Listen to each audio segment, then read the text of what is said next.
All right, let me put you on to bone healing stages. This is going to be just like the 4 stages of healing in the way that it progresses. So look for similarities, and if you can, cross-connect, because that's going to get you a few more points in your discussion and short answer problems. Also, see if you can connect to the stages of bone growth and specifically look for common cells that are going to be used, how they're used, and building materials and how we're using those in this process. So the first stage is called the hematoma stage. And if you remember back, hema means blood and oma means mass. So this is like a mass of blood in the tissue. And we also associate this with deep tissue bruising, which is a sign of a broken bone. So many people don't realize this, but you have blood vessels that make their way through the entirety of all of your bones. So they're highly vascular. So if you break a bone, you're also breaking some of these capillaries, and you're going to have a little bleeding in that area. So the first thing that I need to do is control bleeding so you don't bleed out. And that means I need to clot. And our term for clot is still hemostasis or hematostasis, if you want to use that term. And that means we're going to stop bleeding. And that's going to happen relatively quickly in this process, so within minutes. Then the next phase is to clean up this area. So I need to get rid of the dead blood cells, and I need to get rid of this broken soft tissue of like muscle. I need to get rid of the broken bone tissue and clean that up a little bit. And so we're going to use inflammation. So very much like our 4 stages of healing, inflammation is the next step. We're going to clean up, and to clean up, we're going to be using cells like the macrophage. And that's going to create edema, because as we send the macrophage out of the blood vessels, those vessels have to vasodilate, and they have to get bigger to allow our white cells to exit. And that creates puffiness and swelling. It creates redness and heat near the surface of the skin, and all of that, those signs of swelling. The macrophage cells, remember, are moving through the clotted area of broken tissue, and they're just engulfing and eating any invaders, any dead tissue, any damaged tissue to clean it up. Now, we are going to have to try to control inflammation clinically before we set any kind of a cast or external fixation device. And part of the reason why is if we do this step too early, the inflammation and puffiness that is bound to happen from our dilated vessels will still happen, but it'll happen under a constricted cast, right? That's like basically pinching off your skin and not allowing that soft tissue to expand and get puffy. And if I don't give it that room to expand and get puffy, and I've got something wrapped around it, it's basically going to cut off circulation to extremities. And I'm going to have changes in color, possible tissue death. So I really often take some time to use some anti-inflammatories. And it might be that you have to wait a day or two for your swelling to go down before they can actually treat you with some sort of fixation step. All right, the next step is pretty critical in terms of medical intervention as well. It's the soft callus stage, and this is where we're actually going to start knitting tissue back together. So if you have 2 broken ends, now we actually need to fill it with scar tissue and the building blocks of bone, which we know to be cartilage. So along one edge of your broken bone, what usually happens is the periosteal tissue is going to start producing osteoblasts. And those osteoblasts are going to start putting down new bone. Along the other edge of that break, you're going to see chondroblasts starting to grow along the periosteum. And they're going to be throwing down hyaline cartilage because that's our precursor to bone.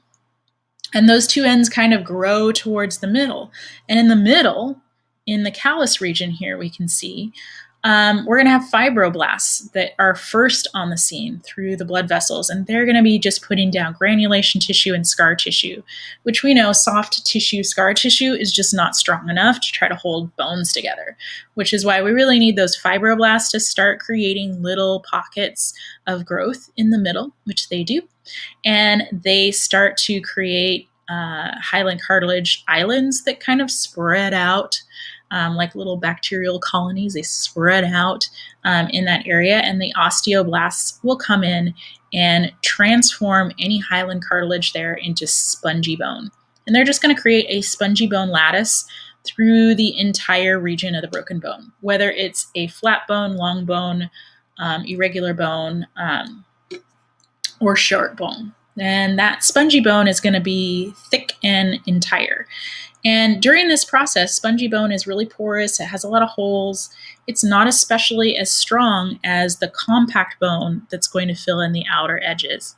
And so that's why we really need to try to keep this whole process in a cast, or we want to keep it fixated. Because if we break those areas by moving or putting strain on the broken region, even though there's some tissue binding it together, we can lose resolution and we can have gaps in our bone instead of having a nice clean heel. And that can create some really odd structures that impede our movement long term, right? So we want to try to keep it in a cast until we've set through the spongy bone phase and we've actually started putting down hard bone tissue. Now, don't forget Clyde down here, our osteoclast. He's also going to be active in this phase. Remember, we never have osteoblasts working without osteoclasts also doing some work. And so while osteoblasts are building the spongy bone tissue, osteoclasts are removing chondroblasts. They're removing the cartilage that's no longer used, that's being replaced by bone. And so they're doing just a little cleanup in this phase. Finally, you're going to get to the compact bone deposition in hard callus. And hard callus is where we're going to start taking the spongy bone that we put down, and we're going to start adding compact bone. And you can see that we're filling with compact bone and spongy bone lattice throughout the whole middle piece, the whole broken region. And what we want to do is eventually have compact bone on the outside and spongy in the inside. And if we have a cavity, we want that back too. So we're by no means done, but we are knit together with something more substantial, and we're less likely to lose resolution or lose alignment at this phase. So this is the phase where a lot of us are going to come out of our casts. So the last piece that we have to do after cast removal for most of us is restore the original shape of the bone. So if we had a cavity, the osteoclasts are going to be more active in this phase in reshaping the bone and reshaping cavities and redistributing nutrients so that we have compact bone where we need it and spongy bone where we need it, instead of having a mix of compact and spongy throughout the entire breakage area. We're often going to be able to see that this process has happened for many years because we're going to see a little excess bone tissue along the margins of a break. And so it's kind of like a scar, but it's there in bone. And it's kind of like your body thought, I need to put in a little extra because for some reason the amount of bone that was there before was not enough and I got injured. And this will happen over years. So your bones are constantly reshaping due to stress and strain and going back to densities that are appropriate for the stress that they're under.